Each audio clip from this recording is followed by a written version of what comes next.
সত্যি কি প্রশ্ন ফাঁস হয়েছে কিনা এবং এটা কিভাবে সম্ভব উনি বিশ্বাস করতে পারছেন না। তবে তার এই প্রসঙ্গে যাওয়ার আগে আমি একটু বলতে চাই যে এই যে বলছেন যে মেধাবীরা কিভাবে চাকরি পাবে। সত্যি কথা বলতে মামুন, আমি আসলে নিজের কাছে এই প্রশ্নটা বারবার করছিলাম। আমি এই পরীক্ষাটি দিই, উদাহরণটি দেই। 516টি পদের পরীক্ষা।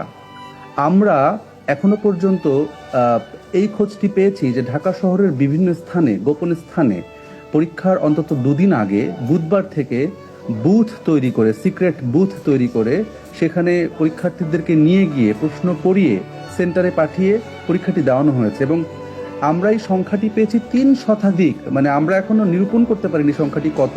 আমি একজন এই চক্রের এক সদস্যকে জিজ্ঞাসা করেছিলাম যে অবস্থা দৃষ্টি আমার মনে হচ্ছে যে এটি হয়তো 600-700 ছাড়িয়ে যাবে। তো পদ হচ্ছে 516টি, এবং সেইখানে যারা প্রশ্ন পেয়েছে তাদের সংখ্যাই হয়তো 600-700। তাহলে ফাইটটা হচ্ছে যারা প্রশ্ন পেয়েছে, জালিয়াত জালিয়াত লড়াই হচ্ছে।